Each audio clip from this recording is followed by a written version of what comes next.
Para sa video lecture na ito, ating tatalakayin ang panahon ng propaganda at himagsikan, kaligirang kasaysayan at mga manunulat.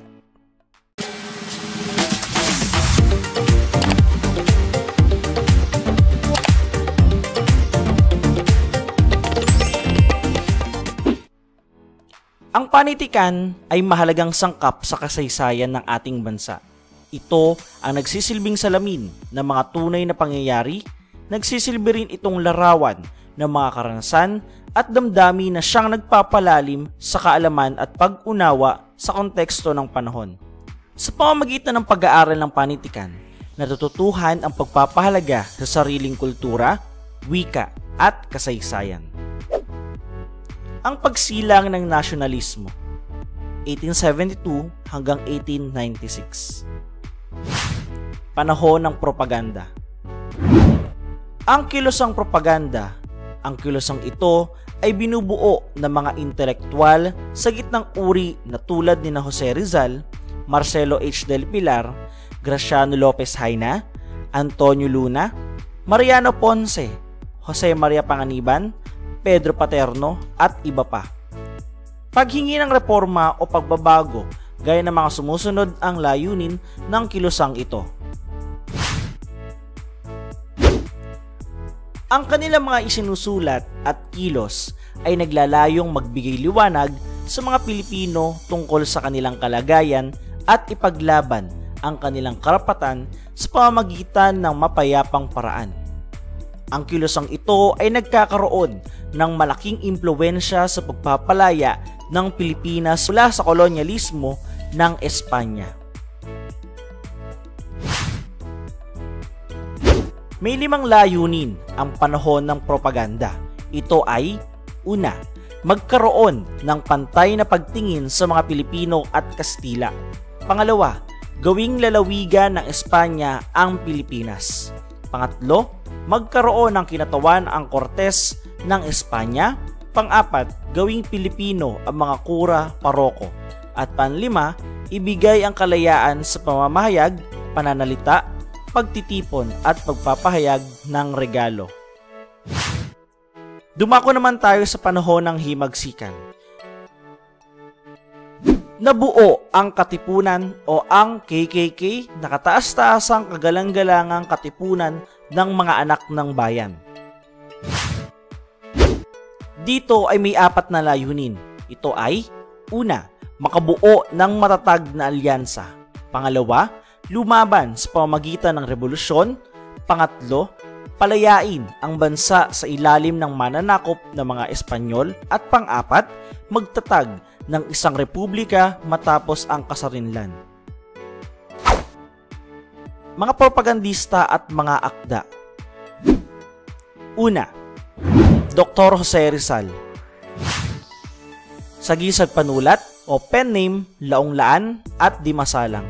Mga akda: Noli Me Tangere, isang nobelang alay sa bayan, El Filibusterismo, isang nobelang alay sa Gomburza, Mi Ultimo Adios, tulong isinulat habang nakakulong sa Fort Santiago, Sobre la Indolencia de los Filipinos, isang sanaysay na sumusuri kung totoong tama ang mga Pilipino, at A la Juventud Filipino, tulang handog sa mga Pilipinong mag-aaral.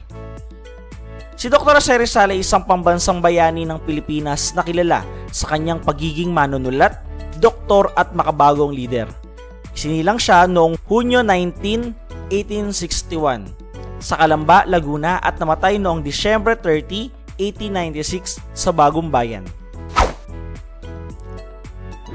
Marcelo H. del Pilar, isang manananggol at mamahayag na nagpatanyag sa bansag na Plaridel. Itinatag niya at pinanatnugutan ang Diaryong Tagalog. Sagisag Panulat, Plaridel, Dolores Manapat, Siling Labuyo at Piping Dilat. Mga akda: Diaryong Tagalog, mababasa ang puna sa di mabuting pamamalakad ng pamahalang Kastila. Kay ingat kayo, isang sanaysay na pabiro at sarkastikong tuligsa sa tugon ni P. Jose Rodriguez sa Noli ni Rizal. Dasalan at toksohan, akdang hawig sa katisismo, subalit pang uyam laban sa mga praile. Dupluhan, Dalit ang mga bugtong.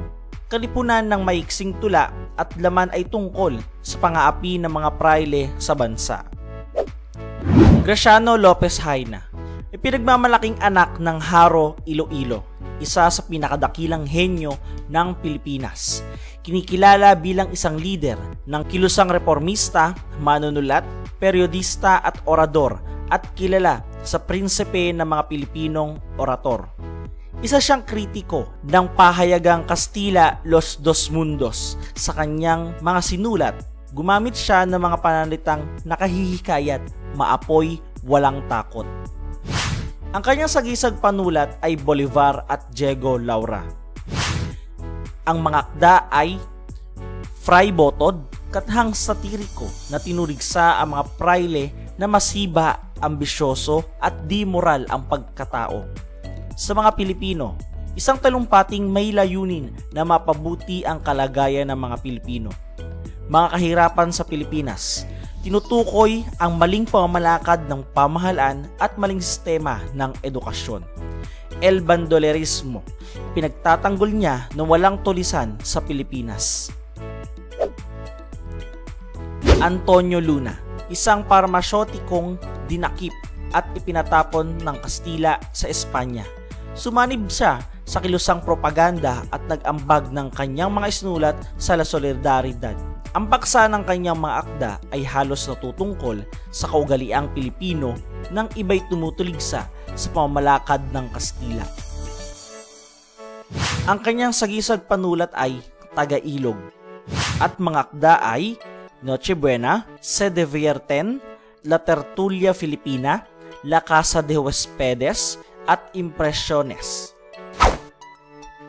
Mariano Ponce, naging tagapamahalang patnugot, mananlambuhay at manaliksik sa kilusang propaganda. Ang kanyang sagisag panulat ay Tikbalang Kalipulako at Naning. Mga akda, mga alamat ng Bulacan, Sobre Filipinas, ang mga Filipino sa Indochina at pagpugot kay Longino. Pedro Paterno, siya ay scholar, dramaturgo, manaliksik at nobelista. Ang kanyang mga paksa sa pagsulat ay nahihinggil sa relihiyon at lipunan. Unang manunulat na nakalaya sa sensura ng panitikan sa mga huling araw ng pananakop ng Kastila. Ang kanyang mga akda ay Sampaguita, La Antigua Sibilisasyon Tagalog, Ninay, ang kauna-unahang novelang palimpunan sa wikang Kastila na isinulat. Pascual Poblete, sagisag panulat, ama ng pahayagan. Siya ay magaling sa mamahayag na kasamahan ni Marcelo del Pilar sa pahayagang Diaryong Tagalog. Siya ang kauna-unahang nagsali ng Noli Me Tangere sa wikang Tagalog. Andres Bonifacio, pinanganak sa Tondo, Maynila at pinabaril kasama ng kanyang kapatid sa Maragondon, Cavite. Ang tinaguring supremo ng Katipunan. Sagisag panulat, Agapito Bagong Bayan, May Pag-asa, Magdiwang, siya rin ang ama ng Katipunan at ama ng demokrasyang Pilipino. Mga akda, Katapusang Hibik ng Pilipinas, isang tulang naglalarawan sa paghihirap ng mga Pilipino.